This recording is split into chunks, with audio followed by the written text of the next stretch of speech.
Hey guys, Infidel1258 here. I want to do a video talking more about Steem Monsters. I don't see any content on YouTube or the internet talking about strategies and tips for how to succeed at Steem Monsters. So I wanted to do a quick video on some points that I think would help somebody who's trying out Steem Monsters and trying to, have some success and have some fun without spending a boatload of money. So like I've told you guys before, I play Steem Monsters on the Steem blockchain. It's a fun game. You can earn cryptocurrency by playing and winning, and you do that by earning free cards that you then can sell if you want, or you can roll them over into your collection and deploy them in your upcoming battles so that you have stronger and stronger teams. And that's one of my tips. But let's just start from the beginning. So Steem Monsters is a fun game. It's awesome, and it costs $10 to start. If you're interested, links in the description, and that's all you ever need to spend on this game, which in my opinion is a bargain because it's a really fun game. You will win games without spending any more money. You will earn free cards with only the $10 startup pack. So if that's a hesitation for you, don't worry, it's just $10, and then it really is free so long as you choose not to, let's say, dream bigger than your current standing. Actually, I'll say one more thing on that. With the $10 starter pack, I made it to Silver 2. That's the middle of Silver. It's kind of the low end of the middle of the ranking system. And then after spending, let's say $60 US extra on the game with my Steem money that I earn daily on my cryptocurrency blogging, I've made it to Gold 2. So I'm like better than the average bear, I guess. So anyways, the tips. Let's see, I've got 5 or 6 tips here. The first tip is this. Out of all the splinters, there are a certain number of heroes that are identified not as a splinter, but actually as neutral. The neutral heroes, the neutral monsters, are the best to upgrade if you're going to spend any money on upgrading, because they are applicable to every single splinter. And so one of the heroes that I love and that most people like to deploy is I forget what she's called. She's a little elf character. She costs 3 mana to deploy. And she's a neutral hero that you can deploy on any of your teams. So in upgrading that one hero, you upgrade all of your teams. So that's the first tip. Upgrade your neutral heroes first. Second tip, sandwich the most important monsters. So when you're deploying your team, you send out a tank first. He's the front line. He's the big one that soaks the damage. He's got a big hit pool. Maybe he heals himself.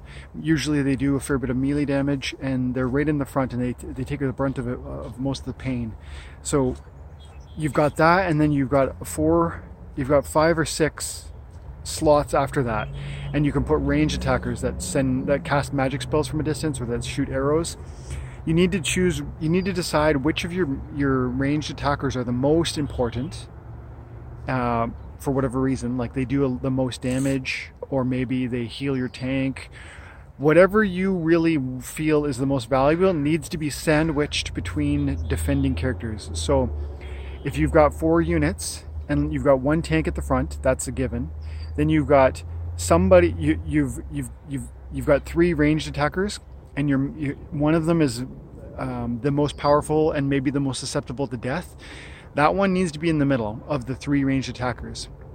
So you put in the first range attack slot a range attacker with a high hit pool. There's a neutral archer that has like 4 hit points to start with and only does 1 damage.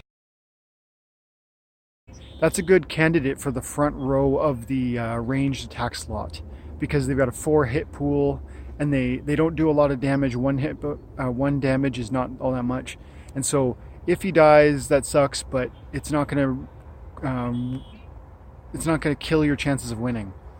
And then behind that, you've got whoever your main healer is, or maybe your main damage dealer from range, and you really don't want them to die, so that you've got like a meat shield in front of them and behind them, because you want to protect against snipe and sneak. That's what we're aiming for here. We sandwich our main damage dealer in the back lines between two other long-range attackers, because we're trying to keep them alive as long as possible so that they can continue to help our team for as long as possible.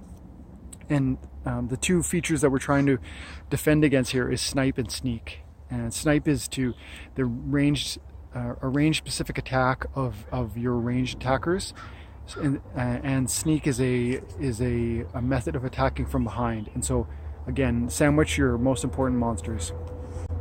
Tip 3: read your opponent's history and their name. So you can look at, before you enter the game, when you're matched with an opponent, you can see which splinter your opponent plays most often, and you can say to yourself, okay, if they play that, then I can counter with, this. And for instance, I find if my opponent likes to play life, they usually have a really good tank, and they usually have a lot of good heals. So I find the best way to approach it is to sneak. And so I put in my heaviest sneak team, which is fire. And I build my lineups specifically so I can punch through the back of their defenses and get at their range attackers, who are usually susceptible to damage. And so that's one thing. You want to look at what splinter they like to play and counterpick. And then second, you want to read their name, because their name might be like bot 123, Steem Monster bot. And if it's something like that, you can infer that the account is specifically and exclusively a bot that autoplays Steem Monsters. If that's the case, you can surmise that they're going to pick the standard squads that you've seen, probably, if you're familiar with the game, and then you can counterpick that. You can go a little off the radar and pick something a little bit strange that will happen to respond to that. And attached to that point is, you got to read the rules of the game, because every single match there's going to be a unique set of rules that are going to impact how your monsters interact. And sometimes it says all melee attacks have sneak ability. Well, that's going to change how you build your lineup. Tip 4: focus on one or two splinters and just become good at them, because there's a lot of space for you to climb the ranks if you're just good at one or two different splinters. You're going to pick up a few cards for free, and you're going to find that you like one of the splinters better than the others. Maybe you get a free card that's quite amazing for, let's say, water. Run with it. Get to know that splinter. You're going to find little nuances to how they play, both advantageous nuances and disadvantageous nuances to how that splinter plays. And you're going to be able to solve those problems and utilize those abilities. So yeah, focus on one or two splinters. And then eventually you'll learn them really well and you can move on. But focus on one or two and you'll climb that way. Tip 5, play all the daily quests, because a daily quest is every morning there's a new daily quest. With the daily quest, you have the ability to earn a few free cards. This is, I think in the silver tier it's like from 1 to 3 free cards, and then in the gold tier it's like 6, 7, 8 free cards, and then a diamond I'm sure is even more, and on and on. But these are free cards that you get just from playing the game, and you have the opportunity to win a quest every single day. So do that. Make sure you do that. Even if that's all you do. Play for just a half an hour on that game. Make sure you get your quest. Make sure you get those cards. And heck, sell them if you want, or put them into your collection and be stronger for tomorrow. And tip 6, this is the final tip. Spend $5. Spend $5 extra on 20. That's about 20 Steem today. And upgrade one or two of your, let's say, most pivotal monsters. What I would recommend is if you don't do it right away, you want to get to know the game a little bit and see what some of the best strategies are, because you're gonna encounter teams and they're gonna steamroll you, and you can ask yourself, well, what was so good about that team? Why did they steamroll me? And then you can actually copy their formula and go ahead and spend $5, which is 20 Steem, and you'll get some cards that'll really change your game, that'll really bring you up and allow your skill rating, your SR, to really soar. And that's going to be more free cards, which is going to again feed into your success in the game. I would say if you're gonna do that, one of the things you're going to need is an increased summoner. You're going to need your summoner of your favorite splinter to be level 2 or 3. In order to play a monster that's level 3, you need a summoner that's level 3. So you can spend $1 and get your summoner up. Go on to Peak Monsters and you can bid. You can buy your duplicate summoners and then join them together to increase the experience pool of that summoner, and it'll climb in rank, and that'll enable new and more powerful monsters. There's so much more I could say about that, but and these might seem obvious tips to you, but I haven't seen anybody talking about it, and I had to learn these things for myself. So I just thought I hope that this is helpful to you. I hope that it's interesting to you.